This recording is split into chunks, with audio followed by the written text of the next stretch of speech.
Imagine you're at your local grocery store, reaching for a loaf of bread, when the man next to you suddenly collapses. He's not old. He's not sick. And yet, within 3 hours, he's in a coma. Doctors scramble. His wife is in tears. And when they finally discover the truth, it's something shockingly simple: a vitamin deficiency. But how could a missing vitamin nearly kill a healthy man?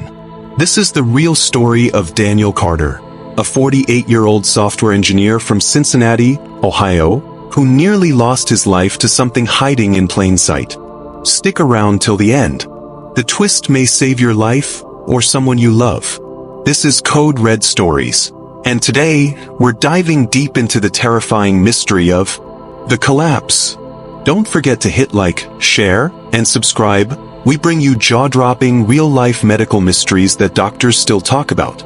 It was a gray Saturday afternoon in Cincinnati, Ohio. The kind of day where the sky looks like a wet paper towel and everything feels just a little off. Daniel Carter, 48, had no clue how drastically his life was about to change. He was running a quick errand, just grabbing groceries before the Bengals game. Dressed in jeans, a fleece pullover, and sneakers, Dan was the kind of guy you wouldn't think twice about if you passed him in the cereal aisle.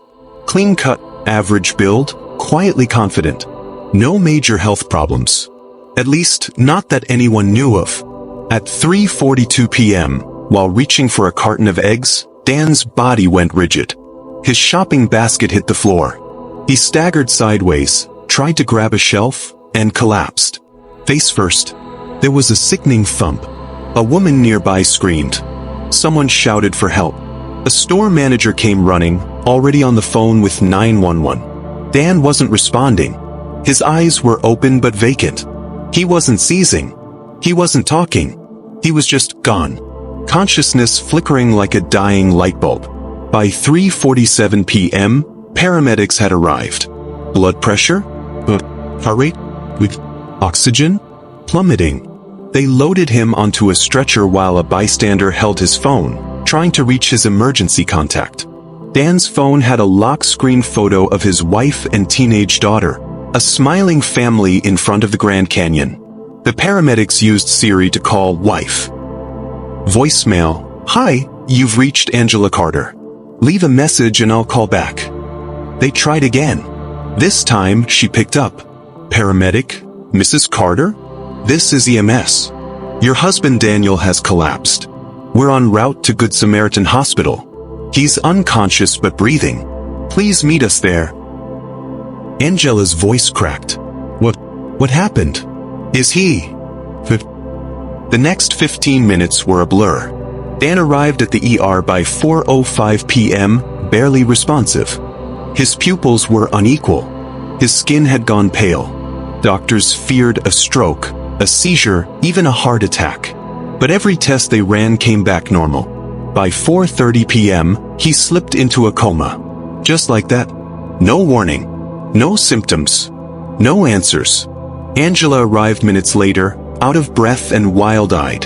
Where is he? Where's Dan? A nurse brought her into a cold, humming hallway. Machines beeped softly behind a curtain. Angela gasped when she saw him. Tubes, wires, monitors. Her husband looked like a stranger. At 4:35 p.m., room 12 in the emergency department of Good Samaritan Hospital looked like a trauma scene from a medical drama. But this wasn't television. This was Angela Carter watching her husband drift deeper into a coma, and no one, not even the ER team, could tell her why. Dr. Melissa Tran, the lead attending, flipped through Daniel's intake file, frustration growing behind her calm demeanor. Vitals? Stable but barely. Cardiac enzymes? Normal. CT scan? Tox screen? Negative. No alcohol. No drugs. No trauma. Nothing. This doesn't make sense, she murmured, almost to herself.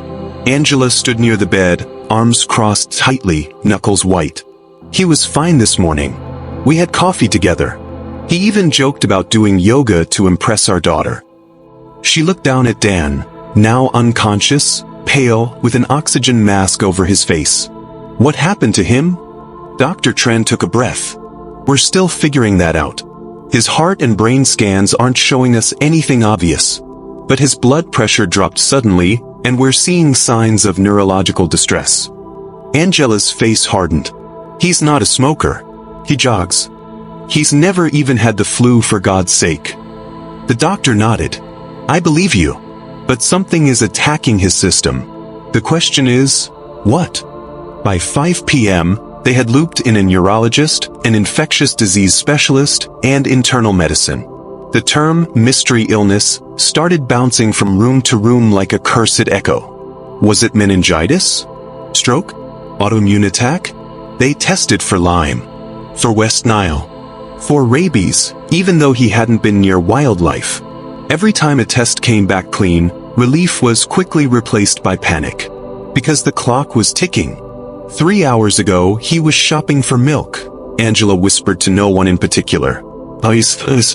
Nurse Olivia, who'd been assigned to Dan's room, started to notice subtle details the others had overlooked. He had slight tremors in his left hand. His reflexes were slow, even earlier that morning.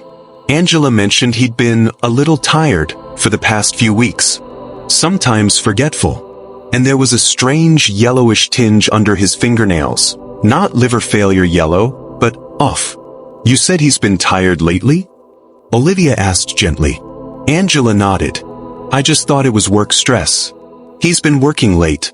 He even forgot to pick up the dry cleaning last week, which he never does. Olivia made a note. Dr. Tran paced the hallway, thinking out loud. Could it be a metabolic collapse?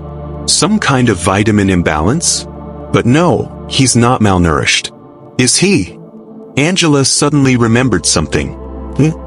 Last month his leg went numb. Just for a minute. We thought it was a pinched nerve. He brushed it off. Dr. Tran's eyes widened slightly. Anything else? He's lost weight, maybe 10 pounds, but he said it was from skipping lunch. And he's been having this weird tingling in his feet.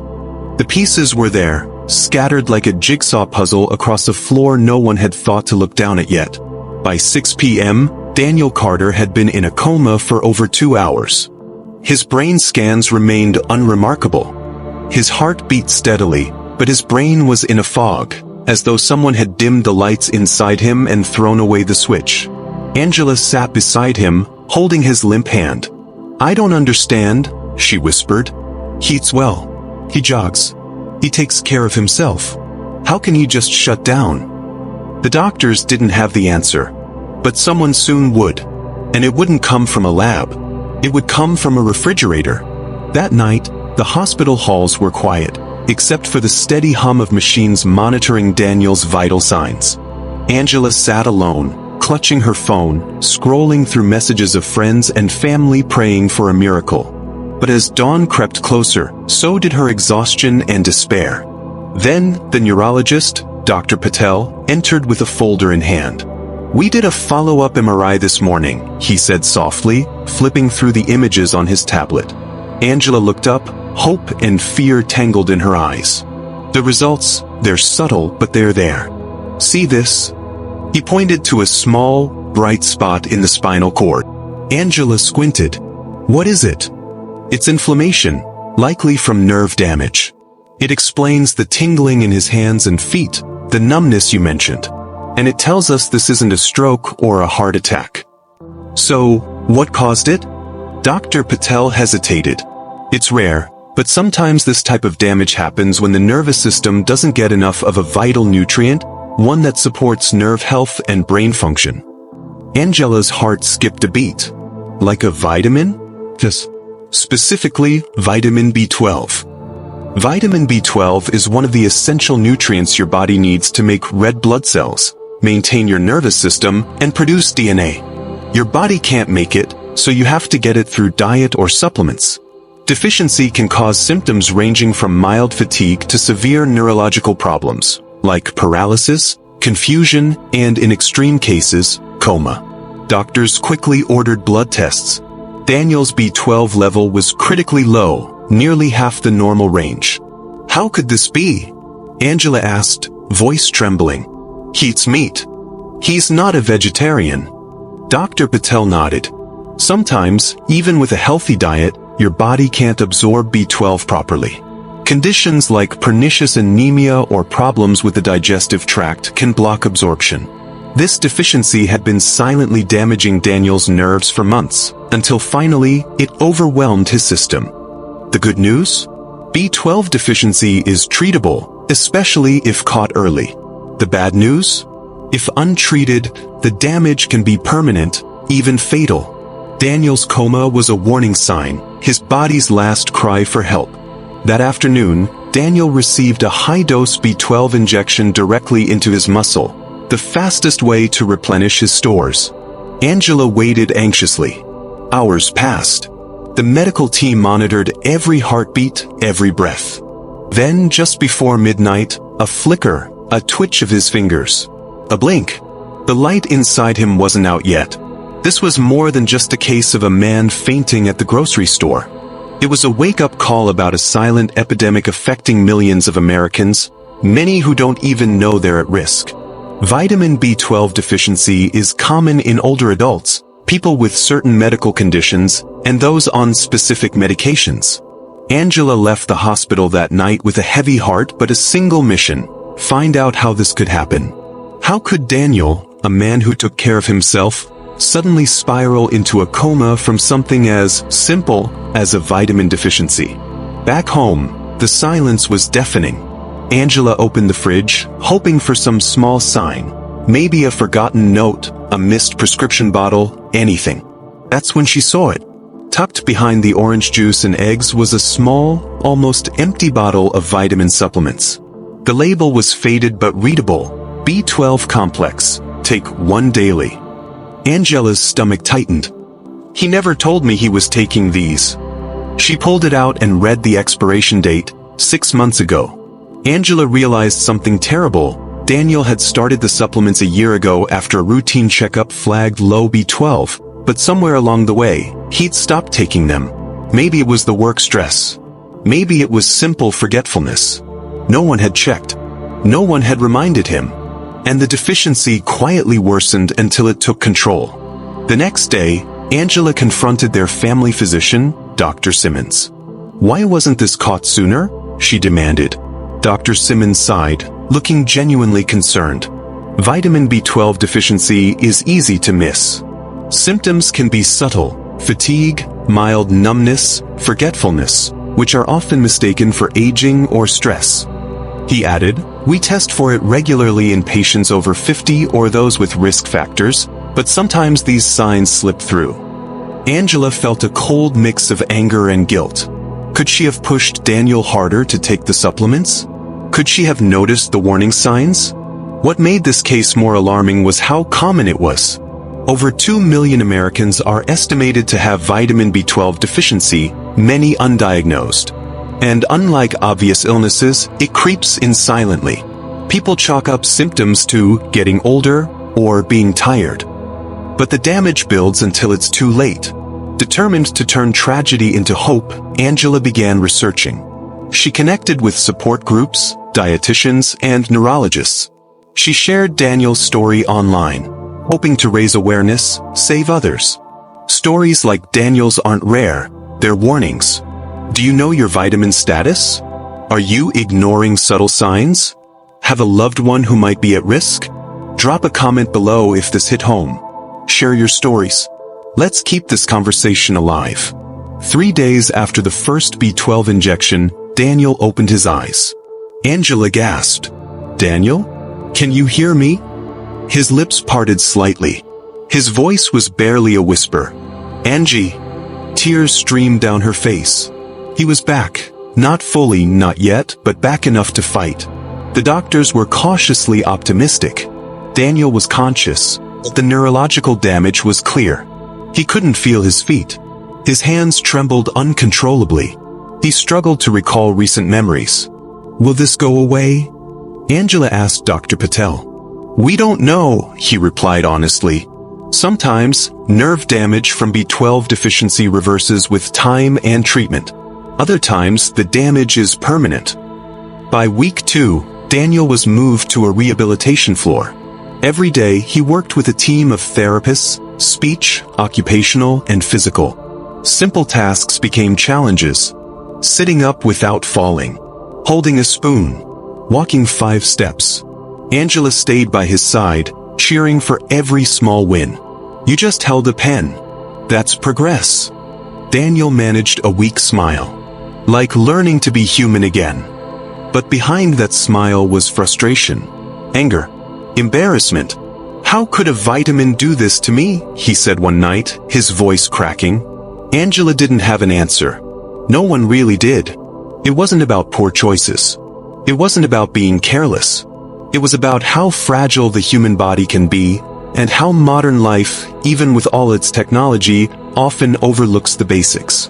One afternoon, an older man named George stopped by the rehab floor. I heard about your case, he said. Same thing happened to me. Took them months to figure it out. I nearly lost my job, my marriage. Daniel leaned in, intrigued. I'm walking fine now, George continued, but I still can't feel my left foot. It never came back. Daniel asked, Does it get better? George nodded. Not easy, but yes. You learn to live again. Smarter. That visit lit a fire in Daniel's soul.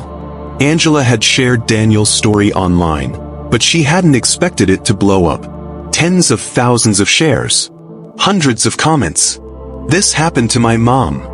I was diagnosed just in time. I thought I was just tired, now I'm getting tested. News outlets started calling. One headline read, The man who collapsed in aisle 6 and woke up to warn the world. Angela didn't care about fame. She cared about saving lives. Ask yourself, have you been ignoring signs like fatigue, tingling, or memory fog? Do you or your parents take medications like metformin or antacids? They deplete B12. Are you over 50? If yes, talk to your doctor.